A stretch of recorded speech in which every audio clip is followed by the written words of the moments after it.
सना अंसारी जो कि हिंदुस्तान की तारीख़ में एक ऐसी औरत है जो पैदल हज यात्रा कर रही है, पैदल हज के लिए जा रही है। एक इंटरव्यू हमने कल आपको उसका दिखाया था कल की वीडियो में, लेकिन एक इंटरव्यू आज की वीडियो में मैं आपको दिखाने वाला हूँ और सुन लीजिए कि आज की वीडियो में उन्होंने क्या कहा है और बहुत मज़े की बात आज मैं आपको बताने वाला हूँ। उनका इंटरव्यू सुनने के बाद पहले आप सना अंसारी का इंटरव्यू सुन लीजिए, उसके बाद फिर मैं आपको वो मज़े की बात बताता हूँ। करते हैं, लेकिन हम आपको बता दें हज का सफर उसी अल्लाह हज पे उसी को बुलाता है जिन्हें वो उनको कबूल करता है। वही हम आपको बता दें हज के सफर के दौरान एक अनोखी पहल लेकर पहुंची जयपुर के अंदर सना अंसारी, जो कि हमारे साथ खास बातचीत के लिए मौजूद है, जो कि महाराष्ट्र के पालघर से रवाना हुई है हज को लेकर, जो कि जयपुर पहुंच चुकी है। वो हमारे साथ आज रोशन हवेली जो कि कुंडा आमेर स्थित है वहां पहुंची है। हम उनसे जानते हैं क्या मिशन है आपका इस बार सफर को लेकर। अस्सलाम वालेकुम। मिशन तो यही है कि मैंने दिल में नियत की थी, जो हमारे केरला के शिहाब भाई है और उन्होंने पैदल हज किया था 2023। उनसे मुतासिर हुए आप? जी। तो जब उन्होंने 2023 का हज किया था तभी मैंने नियत कर ली थी कि मैं भी एक दिन पैदल हज करूंगी। फिर हमने प्रैक्टिस शुरू की। प्रैक्टिस करने के बाद हम अब घर से निकले 2025 की हज। किस तरीके की प्रैक्टिस? चलने की प्रैक्टिस? चलने की प्रैक्टिस और पेपर वर्क भी बहुत सारे होते हैं। बहुत सारे पेपर वर्क के लिए हम कहीं कहीं गए, मतलब फिर वहाँ पे परमिशन वगैरह सब ली हमने। दिल्ली भी आके हम गए थे।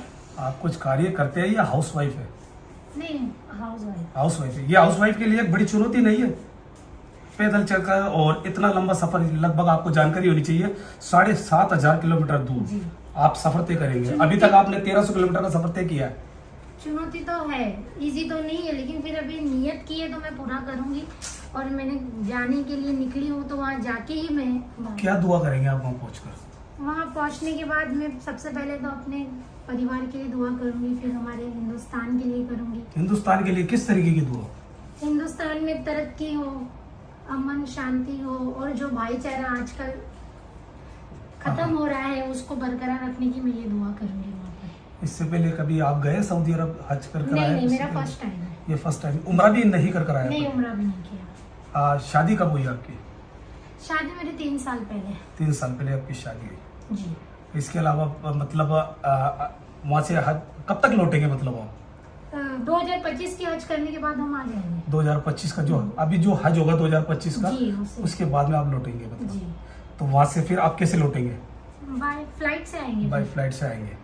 जी। ठीक है। तो दोस्तों, सना अंसारी का आज का इंटरव्यू भी आपने सुन लिया और सना अंसारी ने क्या क्या बातें बताई है वो भी आपने सुन ली। लेकिन मैं आपको बताना चाहता हूं कि सना अंसारी से कोई भी पत्रकार ये क्यों नहीं पूछता है कि सना, जब आप आउट ऑफ इंडिया चली जाएंगी, आप ईरान और इराक़ में सफ़र करेंगी, उस वक्त में आप वहाँ की गर्मी कैसे बर्दाश्त करेगी? ईरान और इराक़ में जो बर्फीले रास्ते हैं जहाँ से शिहाब भाई का गुज़र हुआ था, आप उन रास्तों से कैसे चलेंगी? आपको वहाँ रास्ता कौन बताएगा? क्या वहाँ भी आपके साथ इतनी सारी भीड़, वहाँ का प्रशासन या वहाँ कोई साथ चलने वाला मिलेगा? पता नहीं क्यों नहीं कोई पत्रकार उनसे ये पूछता है। बस ये पूछते हैं कि आपको किससे प्रेरणा मिली? सना बता देती है कि मैंने शिहाब भाई को देखा, शिहाब भाई से मुझे प्रेरणा मिली, शिहाब भाई को देख कर के मैंने 1 साल प्रैक्टिस की और प्रैक्टिस करने के बाद अब मैं पैदल हज यात्रा के लिए निकल पड़ी हूँ।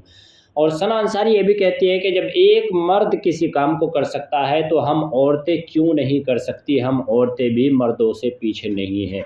हालाँकि सना अंसारी कितना बर्दाश्त कर पाती है ये आने वाला वक्त बताएगा। ईरान, इराक़ और कुवैत जैसी गर्मी, सऊदी अरबिया जैसी गर्मी, सना अंसारी वहाँ का टेम्परेचर, वहाँ की ऊपर की गर्मी और नीचे से रेतीली ज़मीन की गर्मी बर्दाश्त कर पाएगी या नहीं, तो तब पता चलेगा कि एक औरत में और एक मर्द में बर्दाश्त करने का कितना फ़र्क होता है। हाँ, अभी कुवैत में जब पहुँचेगी या उससे पहले ईरान में, इराक़ में जब वहाँ पर सफ़र होगा, तो हमने शिहाब भाई का सफ़र आपको याद होगा, अगर आपने देखा होगा, शायद जो पत्रकार उनसे सवाल पूछते हैं उन्हें शिहाब भाई का सफ़र के बारे में नहीं पता है कि उन्होंने कितनी परेशानियों में वहाँ का सफ़र किया था। शिहाब भाई का रंग भी काला पड़ गया था।